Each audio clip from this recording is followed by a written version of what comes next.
In today's video, I want to talk about how to stop being a victim in your own life and how to recognize victim patterns in your mind, because being a victim is not only about actually sitting and waiting till others will solve your problems, but you can actually be an overachiever. You can be solving your problems, your family problems, everyone else's problems around you, and then you may be sitting and wondering, why is my life so actually freaking hard? But you don't know how to change that, and your life just looks constantly as a mess. So I want to share my experience, how I took my life into my own hands, and how did I actually stop being a victim, and how, or better to say, how I stopped being an overachieving victim, and how my life changed for the better. So take your seats, take your tea, and let's dive into the topic of today's video. On this channel, I will be sharing the lessons of my own self-growth journey, and I hope that this will help you to understand something about yourself. So if this is something that you are really interested in, follow for more and stay tuned. When everyone was portraying a victim, I could never recognize myself in this, and this is what actually was stopping me from really understanding what do I do with my life. Because when everyone was talking about a victim as about the person who does nothing in their life, cannot achieve anything, who just waits till someone, a prince on a horse, will come and save them, and just are afraid to act. I was never this kind of a person. I was always the first one everywhere. I was always dealing with my problems through sweat, through tears, through blood, but I was always dealing with them, and no one was actually saving me. And at some moment of time, I even lost the hope for that. Obviously, I have and had friends who supported me, but I was never hoping on them or on other people that they will actually save me. And I sometimes even refused help when it was needed. But not even about that. So due to all of these descriptions, I could never name and claim myself being a victim. But actually being a victim is not only about this, but it's also about not leaving the circumstances that are obviously toxic and harmful for you, and also about taking everyone else's responsibility, then putting yourself into all of this problems on top of your own ones, consciously or sometimes unconsciously making your life harder, and then even through this sweat, blood and tears, still giving yourself a little bit of self-pitying about, why is my life so hard? Why do I do all of that? And this is hard to recognize the victim, because even when you're thinking about this, you still are doing something. And what I want you to understand, that to change your bad circumstances is not actually hard sometimes. This is hard to make a decision to leave them when you are used to getting tons of responsibility and just carrying it over with yourself. Let me give you an example. Do you know these memes that people post? Oh my god, my work environment is so toxic, but at least I got a work bestie to gossip about this with. So this is the exact case of trauma bonding with other people and choosing to not leave an environment that is obviously harmful for you. So let's say when everyone leaves the company, or the company has the shortage on the personnel, or there's some new work task appearing, and you start picking up all of that, thinking that, oh, I need to solve this problem right now. I need to help the company that I've been working with, and I want to help them so much, and you are not leaving. And instead of actually getting the recognition for it, or even if you do get recognition for it, people just start kind of using you and giving you more and more and more tasks, instead of hiring more people or whatever, and you just start accepting them instead of saying goodbye. And at this moment of time, when you are in this loop, you are thinking about how to change all of these circumstances, how your life is actually hard, but what you just need to do is to stand up and leave. And the same can be in the relationship, right? So let's say you have this one constant friend that always has some kind of problems and you are always solving them. But when it comes to you and they are nowhere to be found around, and you are just thinking like, oh, they just need so much more help, they are in this and that situation, I need to take care of them, yada yada yada, and I will somehow take care of myself on my own, blah blah blah.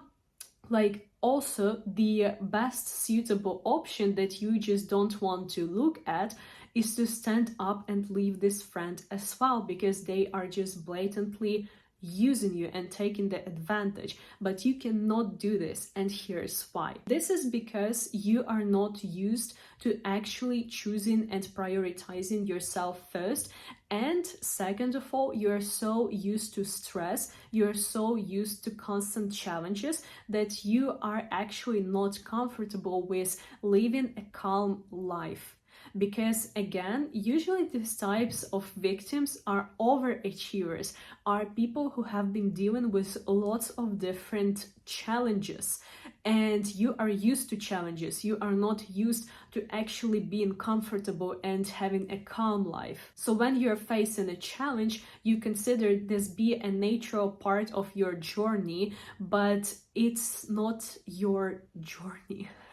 Like, enough of picking up of other people challenges. You should take care of your own life first.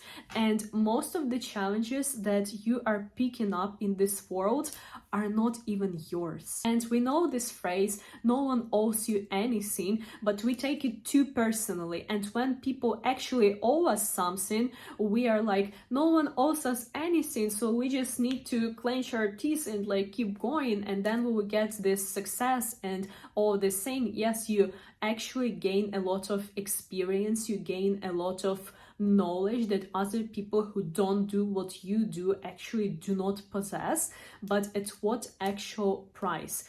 And you need to actually start recognizing where people owe you something that they actually truly owe you. We abused this phrase so much that we are currently thinking that we as people do not have any responsibility in front of our friends, or our friends do not have any responsibility in front of us. Our relationship also do not have any like obligations towards us, and vice versa. And we just do not expect people to do what they actually should do, especially when it touches the workplace, let's say, or business, where people are actually legally binded to do something for you in exchange for your services or exchange for your job or whatever it is. And when we claim that, oh, this is just like no one owes us anything, no one owes you anything only when it touches you, right? But when you owe someone anything or something, they will definitely come to take this thing. So you need to get this mindset like somewhere away. And actually a lot of overachievers, and for me personally, we do need to learn how to put ourselves first and how to take really our life, not just in our own hands, because our life is in our own hands for so long, and also a lot of other lives. But we need to recognize and divide our life, our real problems, our real needs from others people who we think we can also solve. And when you give yourself the first priority in your life, this is the moment when your life actually becomes better. This is the moment when you start understanding that you can actually live soft life and achieve so much more when you are working so much less, because you are not using your own resource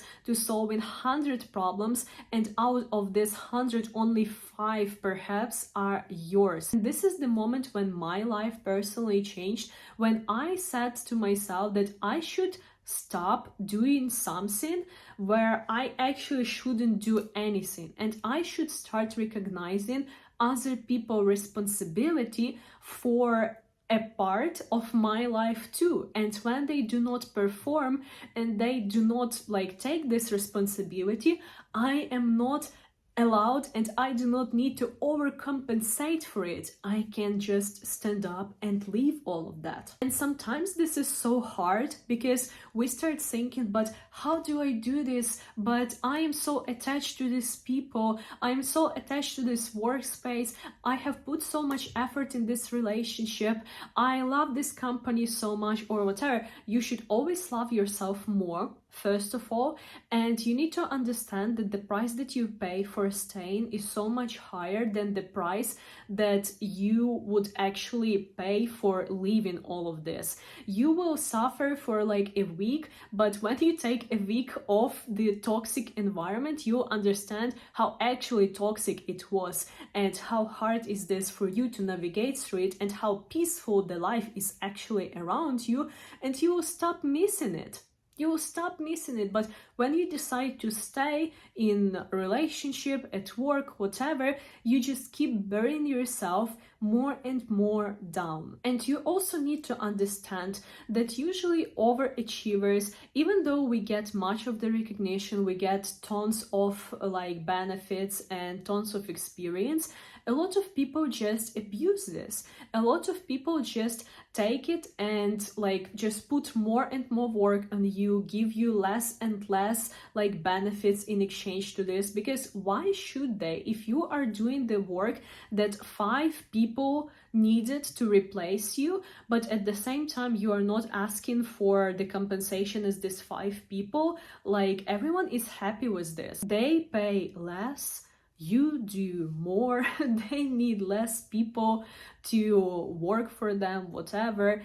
Or this is also the same in the relationship, when you are doing so much for people without expecting anything in return, without actually not giving like a damn about the real healthy exchange, because everything in our life is the exchange. You give something, you should get something back. And you can argue whatever you want with that, but exchange should be healthy. And in the relationship, you should not only give out, you should also receive something that will satisfy you. Otherwise, why would you need the relationship? But this is a whole another topic. But when in the relationship, you are giving so much that you actually do not give the space for another person to give something back to you, they also get too comfortable because they understand like, I don't need to do anything. She or he is just happy on their own. Like they're doing so much, I can just relax and they don't need anything. Because when I ask, what do you need? They say, oh, I don't need anything. So I really want you to understand that putting yourself first is not selfish. This is not bad saying. Putting yourself as the priority is actually the must. Because the only life that you are truly responsible for, and this is something you need to recognize, the only life you should take care fully of and prioritize is your own personal life.